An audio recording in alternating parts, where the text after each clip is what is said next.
नमस्कार दोस्तों, आपका मेरे चैनल रिया स्टोरी डायरी में स्वागत है। दोस्तों, यह कहानी चढ़ती जवानी और हवस की हैरान कर देने वाली छोटे भाई की पत्नी और जेठ के बीच की है।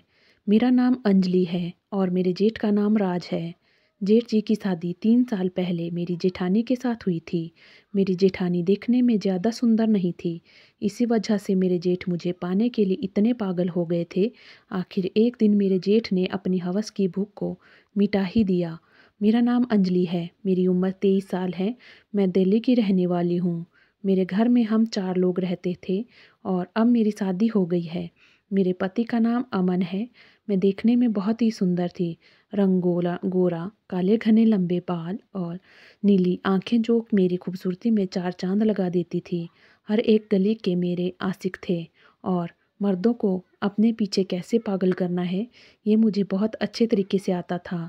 मैं गली के हर लड़के की चॉइस थी और ये अटेंशन मुझे बहुत अच्छी लगती थी। अब मैं इसी की आदी हो गई थी। मेरी शादी को अभी 2 साल ही हुए हैं। मेरे ससुराल में मेरा पति, सास ससुर और जेठ जेठानी रहते हैं। जेठ जी कभी कभार घर आते हैं और वो अपनी पत्नी के साथ इंदौर में ही रहते हैं। पहले तो मेरे जेठ कभी कभी ही घर आते थे, साल के 2 या 3 ही दिन। पर एक बार हमारे यहाँ शादी थी, तब से मैं उनके साथ काफ़ी घुल मिल गई थी। तब से वह हर महीने घर आने लगे। मेरा जेठ के साथ में काफ़ी हंसी मजाक बढ़ गया था। मुझे क्या पता था कि मेरे जेठ मुझे अपनी हवस का शिकार बनाना चाहते थे। मेरी और मेरे जेठ के बीच अब और नज़दीकियाँ बढ़ने लगी थी और अब मैं उनको शायद चाहने लगी थी। मैं उनके प्यार में इतना खो गई थी कि मुझे ये याद नहीं रहा कि मैं अपने पति के भाई के घर को बर्बाद कर रही हूँ और मेरे जेठ जी ये भूल गए कि वो अपनी पत्नी को धोखा दे रहे हैं। मेरी चाहत मेरे जेठ से बनी रही। जब मेरी आंखें मेरे जेठ से टकराती तो मुझे लगता कि चांद को बादल की आगोश में लेकर ही मानेगा। मेरे जेठ जी मेरी खूबसूरती पर पूरी तरह फिदा हो गए थे, क्योंकि मैं एकदम हुस्न की परी थी। मेरी मस्त जवानी और गर्दाया हुआ बदन, गोरे चिट्टे गाल, बड़ी बड़ी नीली आंखें, काले घने लंबे बाल देखकर मेरे जेठ मेरे दीवाने हो गए थे। मेरे जेठ मुझे अपनी बाहों में भरने को हमेशा तैयार रहते थे। मेरे जेठ भी हम बहुत ही हैंडसम और गठीले बदन वाले मर्द थे। हम दोनों एक दूसरे में समा जाने को तैयार थे।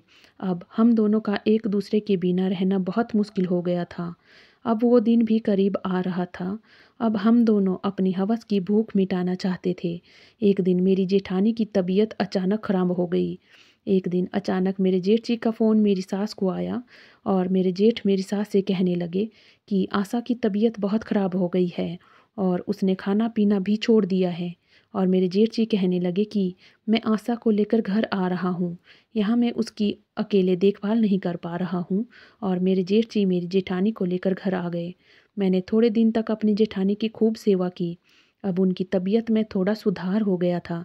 एक दिन मेरे जेठ के ससुर जी अपनी बेटी का हाल चाल पूछने आए थे और कुछ दिनों के लिए उनको अपने साथ घर लेकर चले गए।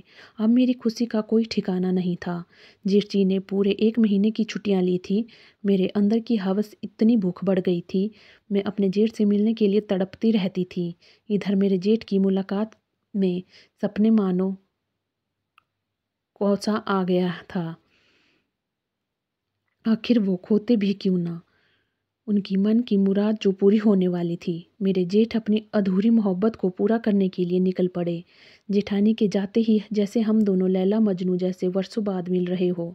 मेरे पति अमन भी अक्सर घर से बाहर रहते थे और मेरे सास ससुर भी कुछ दिनों के लिए तीर्थ यात्रा पर चले गए थे। अब हम दोनों प्रेमी घर पर अकेले थे। इतने दिनों से हम दोनों एक घर में रहते हुए भी अनजान थे, लेकिन आज हम दोनों घर पर अकेले थे। मेरे जेठ आज किसी काम के सिलसिले में बाहर गए हुए थे। शाम के टाइम में बिल्कुल तैयार हो गई थी। मैंने पिंक कलर की साड़ी पहन रखी थी और मैं बेसब्री से अपने जेठ का इंतज़ार करने लगी। उस दिन दरवाजे पर से मेरी नज़रें ही नहीं हट रही थी। मैं अपने जेठ से मिलने के लिए बहुत उत्साहित थी। इसी बीच मेरे जेठ जी भी घर आ गए। मैंने उनको चाय पिलाई। तभी मेरे मन में ख्याल आया, क्या जेठ जी मुझे ऐसे ही निहारते रहेंगे या फिर मेरा सपना भी पूरा करेंगे। मेरे जेठ ने मेरी आंखों में सारी तड़प देख ली थी कि मैं क्या सोच रही हूँ। मैं अपने जेठ को अपने पास देखकर ऐसे खुश हो गई जैसे किसी खिली हुई कली पर कोई भौरा आकर बैठ गया हो। मैं उस पल के इंतजार में फूली नहीं समा रही थी। थोड़ी देर के बाद मैं वहाँ से उठकर दूसरे कमरे में चली गई। आज हम दोनों के पास मौका भी था और दस्तूर भी था। इस मौके का हम दोनों बेसब्री से इंतजार कर रहे थे।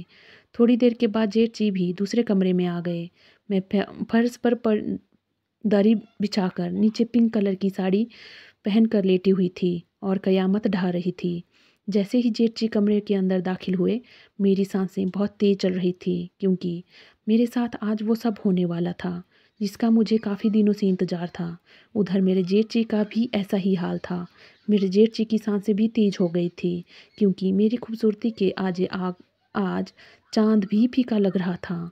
यह कमरा बाहर की साइड था, जो कि अभी बन के तैयार ही नहीं हुआ था। खिड़की पर अभी दरवाजे नहीं लगे थे, दीवार भी अभी बन के तैयार नहीं हुई थी। खिड़की के नाम पर सिर्फ एक पर्दा लगा था, जो कि हवा के झोंके से कटी पतंग की तरह इधर उधर हो रहा था।